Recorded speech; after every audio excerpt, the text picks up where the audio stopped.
Có những người sếp mà nhân viên nhìn vào chỉ thấy họ trong những lúc rất bình thường. Ký giấy tờ, trả lời tin nhắn, bước vào cuộc họp với chiếc áo sơ mi phẳng phưu. Nhưng ít ai biết, có những đêm họ ngồi một mình trong bếp, trước màn hình laptop sáng trắng, mở đi mở lại một file Excel, rồi thở dài rất khẽ. Vì chỉ còn 3 ngày nữa là tới kỳ trả lương. Và lại một điều là càng là người sếp tử tế, họ lại càng ít dám than. Vì họ sợ nhân viên hoang mang, sợ gia đình lo, sợ bạn bè nói rằng làm chủ mà yếu vậy thì nghỉ đi. Và cũng sợ chính mình nhìn vào gương rồi nhận ra mình không mạnh mẽ như mọi người vẫn nghĩ. Có một câu chuyện như thế này. Minh năm nay 38 tuổi, anh là chủ một xưởng in nhỏ nằm trong một con hẻm ở quận Tân Phú, thành phố Hồ Chí Minh. Xưởng không lớn, chỉ có 12 nhân viên, chuyên in bao bì giấy cho vài shop mỹ phẩm, quán cà phê, cửa hàng bánh và một số doanh nghiệp nhỏ. Nếu chỉ nhìn bên ngoài, Minh là kiểu sếp mà nhiều người thấy dễ chịu. Anh không quát tháo, không thích họp dài. Nhân viên xin nghỉ vì con ốm, anh thường gật đầu rất nhanh. Có hôm xưởng tăng ca để kịp đơn hàng, anh tự chạy ra đầu hẻm mua bánh mì, trà tắc cho mọi người. Có bạn mới vào làm sai file, làm hỏng cả một lô hộp giấy. Minh chỉ im lặng đứng nhìn một lúc, rồi nói, thôi lần sau kiểm kỹ hơn, anh cũng từng sai.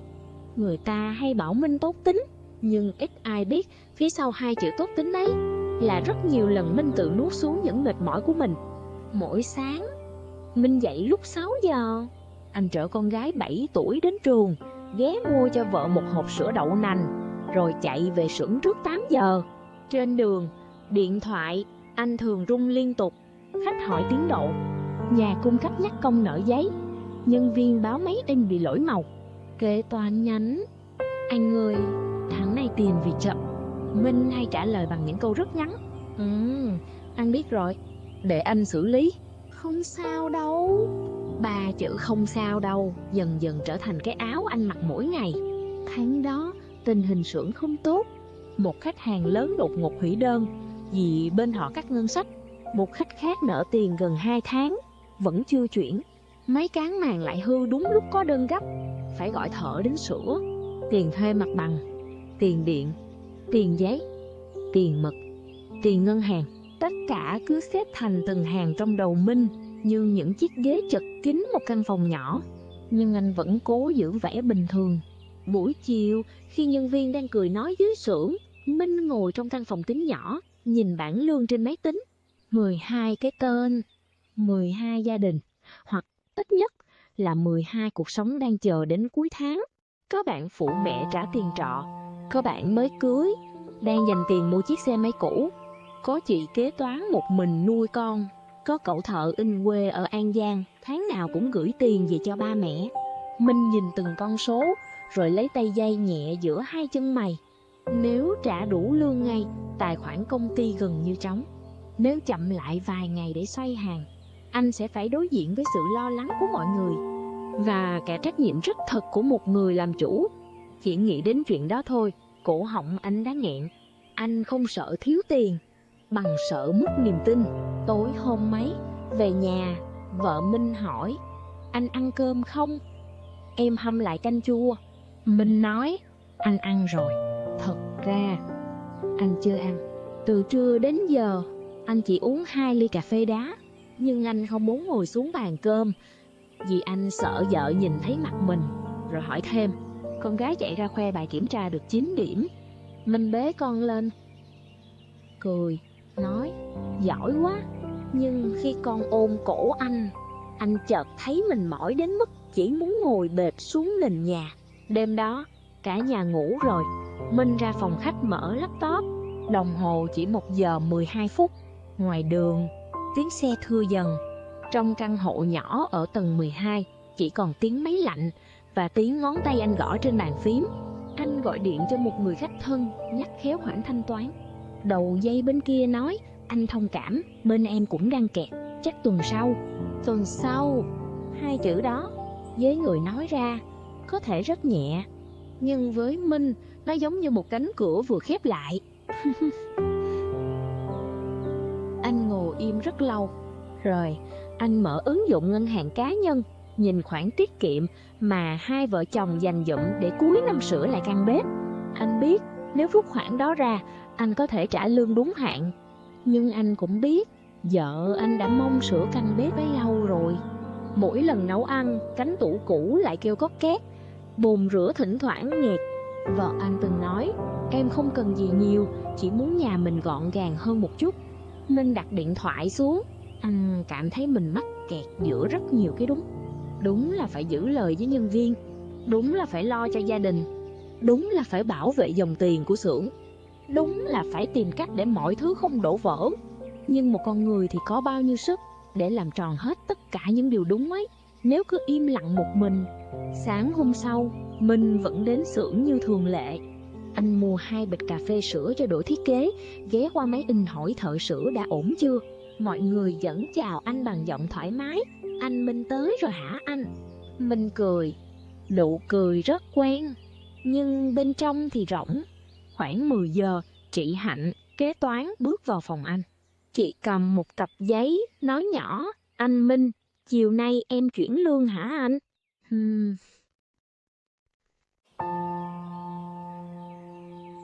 Minh nhìn chị, anh định nói, chuyển đi, nhưng miệng anh khô lại. Anh nói, Hạnh, em cho anh tới cuối ngày để anh chốt lại phương án. Chị Hạnh im một chút, rồi gật đầu. Chị làm với Minh 6 năm, đủ lâu để hiểu, khi anh nói như vậy, nghĩa là có chuyện không ổn. Chiều đó, một chuyện nhỏ xảy ra, nhưng lại là giọt nước làm Minh không thể giả vờ thêm. Cậu thợ in tên Lâm, 26 tuổi, gõ cửa phòng Minh. Lâm thường ít nói, người gầy, da ngăm, lúc nào cũng có mùi mực in phảng phất trên áo. Cậu đứng ở cửa, ngập ngừng một lúc, rồi nói, anh Minh, tháng này nếu được, anh cho em nhận lương sớm chút được không anh? Má em dưới quê mới nhập viện, em cần gửi về. Minh nghe xong, trong ngực như có ai đặt một hòn đá xuống. Anh hỏi, má em sao rồi? Lâm nói, bác sĩ nói phải mổ, nhà em đang xoay. Em biết chưa tới giờ chuyển, nhưng em bí quá nên mới hỏi anh. Minh nhìn cậu nhân viên trước mặt. Anh nhớ Lâm có lần tăng ca đến 11 giờ đêm, vẫn cười nói, làm cho xong anh, mai em còn gửi hàng về quê.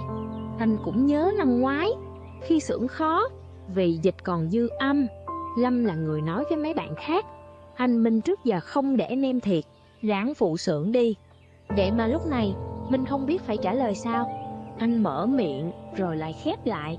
Cuối cùng, anh nói, để anh xem kỹ lại, chiều anh báo em. Lâm gật đầu, cố cười. Dạ, em cảm ơn anh. Tránh cửa phòng khép lại, Minh ngồi một mình. Mắt anh cay lên, không phải vì Lâm đòi hỏi gì quá đáng, mà vì một người sếp tốt đôi khi đau nhất không phải lúc bị trách, mà là lúc có người tin mình, cần mình, và mình không chắc mình còn đủ khả năng để đỡ họ. Mình đứng dậy, đi vào nhà vệ sinh cuối xưởng. Anh khóa cửa lại, chống hai tay lên bồn rửa. Trong gương là một người đàn ông mắt thâm, tóc lắm, tấm bạc ở hai bên thái dương. Anh đã lâu không nhìn kỹ mình như vậy. Rồi tự nhiên, anh bật khóc, không thành tiếng, chỉ là nước mắt rơi xuống rất nhanh, như thể nó đã chờ lâu lắm rồi. Anh khóc vì mệt, vì sợ, vì cảm giác mình phải làm điểm tựa cho quá nhiều người, trong khi chính mình cũng đang trao đảo. Anh khóc vì những đêm không ngủ, những bữa ăn bỏ dở, những tin nhắn luôn trả lời bằng câu không sao đâu. Anh khóc vì lần đầu tiên sau nhiều năm làm chủ, anh thừa nhận với chính mình rằng mình không ổn. Và có lẽ khoảnh khắc ấy không làm Minh yếu đi, nó chỉ làm anh thật hơn. Chiều hôm đó, Minh không trốn trong phòng nữa. Anh gọi chị Hạnh vào, rồi gọi thêm tổ trưởng các bộ phận. Anh nói chậm, giọng hơi khàn. Tháng này tiền khách về chậm, công ty đang kẹt dòng tiền. Anh đang xoay để đảm bảo quyền lợi cho mọi người đúng nhất có thể. Trong trường hợp xấu nhất, lương có thể phải chia làm 2 đợt trong vài ngày tới. Ai có việc gấp cần nhận trước thì nói riêng với anh hoặc chị Hạnh. Anh xin lỗi vì để mọi người lo, và anh sẽ cập nhật rõ ràng, chứ không để mọi người phải đoán. Căn phòng im lặng vài giây. Mình đã chuẩn bị tinh thần nghe than phiền, thậm chí trách móc. Nhưng chị Hạnh là người lên tiếng đầu tiên. Anh nói vậy để tụi em biết còn sắp xếp, chứ anh cứ im, tụi em mới lo. Một anh thợ khác nói, phần em chưa gấp, anh chuyển sau cũng được. Ưu tiên ai cần trước đi, miễn là mình nói rõ với nhau. Lâm đứng ở góc phòng, cúi mặt. Minh nhìn cậu và nói, trường hợp của Lâm, anh sẽ chuyển trước hôm nay. Không ai phản đối. Ồ, cuộc họp chỉ kéo dài 15 phút, không có phép màu nào xảy ra.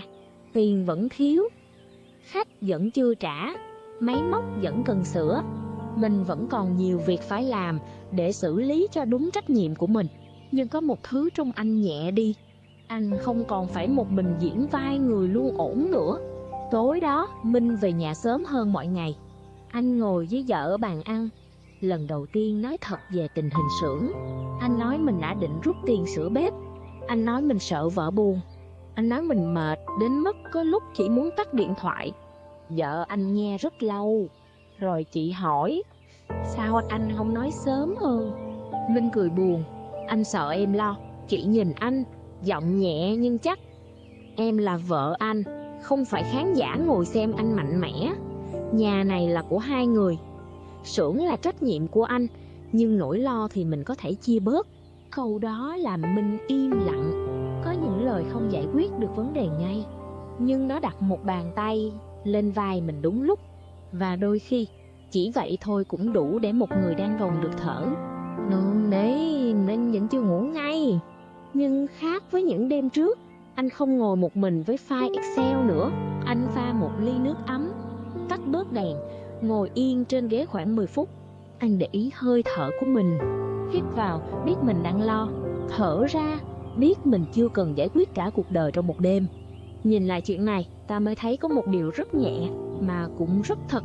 Trong tinh thần Phật học ứng dụng, có một cách nhìn gần với điều này. Trách nhiệm cần đi cùng sự tỉnh táo.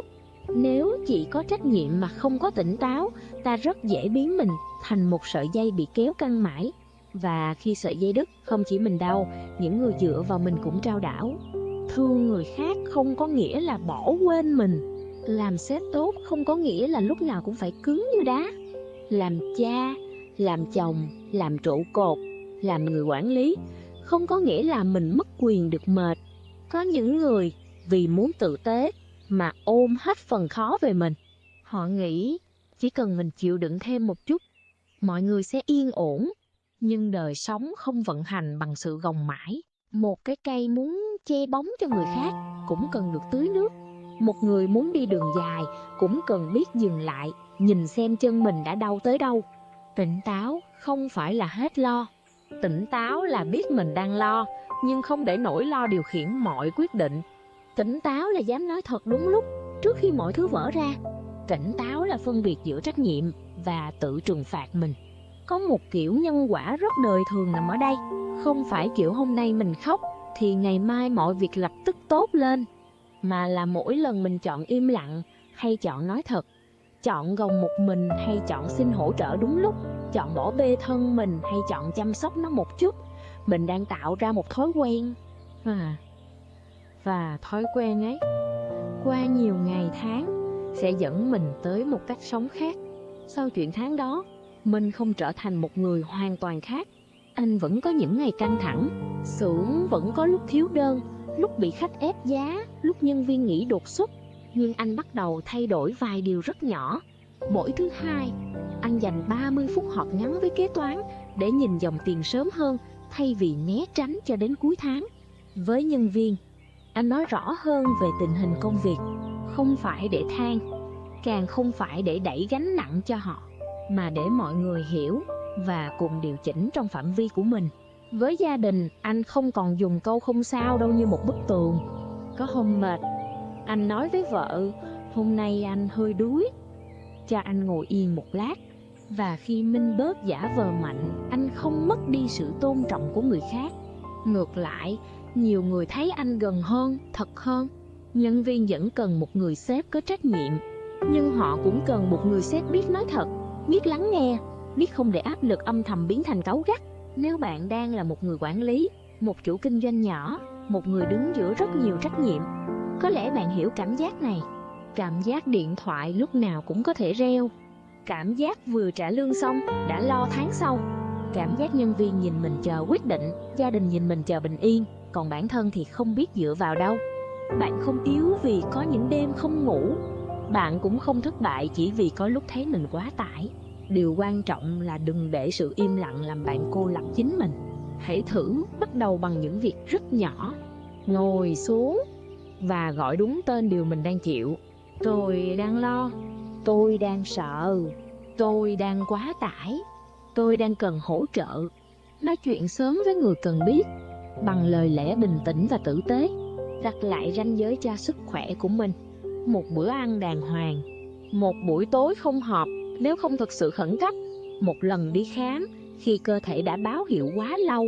Và nếu tình trạng mất ngủ, lo âu hay kiệt sức kéo dài, việc tìm đến một chuyên gia phù hợp cũng là một cách chăm sóc mình, không phải là điều đáng xấu hổ. Và nếu có thể, hãy học cách xin giúp đỡ mà không thấy mình kém đi. Xin giúp không phải là đẩy trách nhiệm cho người khác.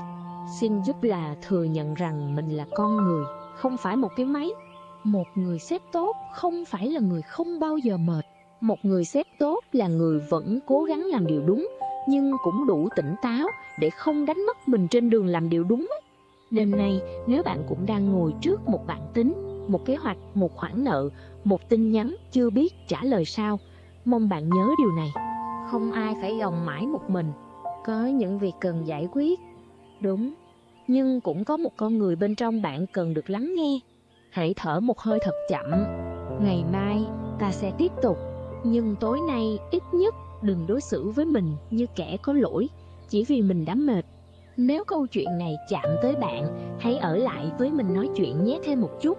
Biết đâu, trong những câu chuyện rất đời thường, mình lại tìm được một chỗ để thở, để hiểu mình hơn và để bước tiếp nhẹ hơn một chút.